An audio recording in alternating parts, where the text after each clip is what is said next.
जय श्री राम। ओम नमः शिवाय। अपूर्वे रोणिसिता वाचस्ता वदन्ते यथायतं वदन्ति यत्र गच्छन्ते तदाहु ब्राह्मणो महत्। अथर्ववेद 10:8-33 में तात्पर्य यह है कि जिसके पूर्व कोई नहीं है, ऐसे परमात्मा के मुख से निसृत प्रेरित वैदिक ऋषाएँ तथा जो जैसा है वैसा ही वे ही कहती हैं, और इस प्रकार बोलती हुई गूंजती हुई ये ऋषाएँ जहाँ जाकर विलीन हो जाती हैं उसे महत ब्रह्म कहते हैं। इसी को अलंकारिक ढंग से जैमिनी उपसिद्ध ब्राह्मण इस प्रकार कहता है। वे वैदिक ऋषाएँ धूलोक तक फैली हुई थीं। प्रजापति ने उन ऋषि पदों को रिक्त पदों को एकत्रित कर उनकी अर्चना की, इसलिए वे ऋचाएँ कहलाईं। जैमिनीयोपनिषद ब्राह्मण 1:4-16। अब यह प्रश्न उठता है कि प्राचीन ऋषियों ने आकाश में गूंजती हुई ऋचाओं को सुनने के लिए श्रवण दिव्यता कैसे प्राप्त की थी। इसका स्पष्ट उत्तर योग शास्त्र तथा अर्थवेद से मिलता है।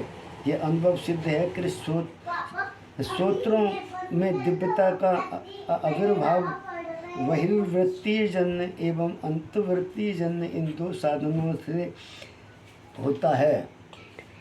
बहिर्वृत्तीय जन्य आधार नाद ब्रह्म की उपासना है। निरंतर नाद ब्रह्म की उपासना नादानुसंधान करते रहने से इंद्रियों की वासनाएं नष्ट हो जाती हैं।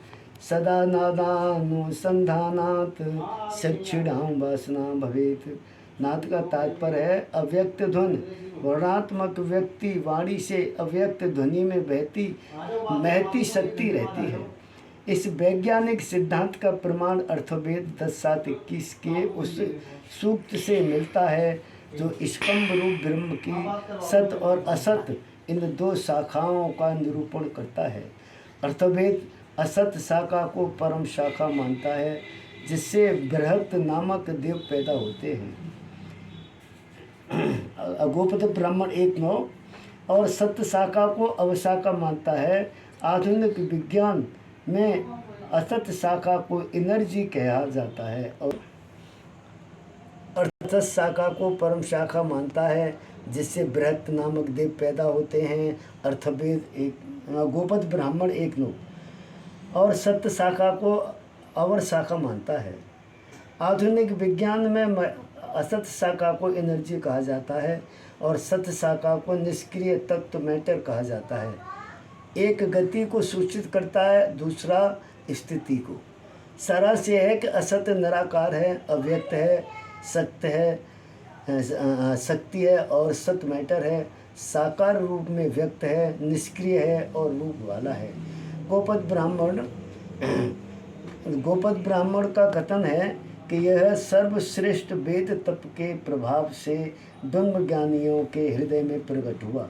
इस कथन में यह विरोधाभास नहीं समझना चाहिए कि एक ओर तो यह कहा जाता है कि ऋषियों ने समाधि अवस्था में परमात्मा द्वारा वेदवाणी का श्रवण किया, तथा दूसरी ओर यह कहा जाता है कि वेदवाणी तपोरत ऋषियों के हृदय में प्रकट हुई। इस तर्क का निराकरण इस प्रकार है। स्रोत का संबंध आत्मा से रहता है। प्राणवायु और वाणी का मेल चक्षु और मन का मेल तथा स्रोत और आत्मा का मेल होता है। इससे प्रकट होता है कि आत्मा का संबंध हृदय से रहता है, इसलिए स्रोत का भी संबंध हृदय से होता है।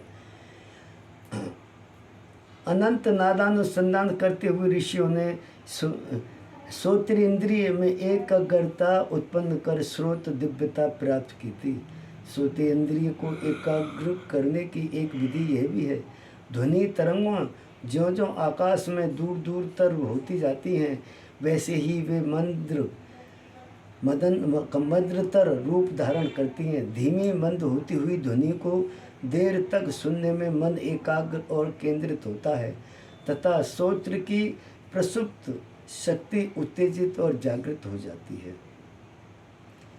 स्रोत में जब मन एकाग्र हो जाता है तो अपादान क्रिया निर्बाध गति से प्रारंभ होती है, और अपादान क्रिया जब सुचारू रूप से क्रियाशील होती है तो श्रोत्र के सूक्ष्म मल विनिष्ट हो जाते हैं, श्रोत्र के आवरण नष्ट हो जाते हैं, जिससे एकाग्रता और संयम की सिद्धि प्राप्त होती है। श्रोत्र और आकाश के संबंध में जब एकाग्रता और संयम आ जाता है तब उसमें दिव्य स्रोत की उत्पत्ति होती है। अर्थ ज्ञान के बिना तथा ऋषियों के रहस्यार्थ को जाने बिना केवल वो कंठस्थ वेद भोज बने रहते हैं। इसलिए यास्काचार्य का उपदेश है कि वेद का अध्ययन विज्ञान वेद गुरु से किया जाए और सांगोपांग अर्थ तथा रहस्य बोध सहित अध्ययन किया जाए। ऋषियों द्वारा साक्षात्कार की गई वैदिक ऋषाओं का अध्ययन ज्ञानपूर्वक और अर्थपूर्वक करने का निर्देश व्यास मुनि ने किया है। ओम श्रीमन्नारायण।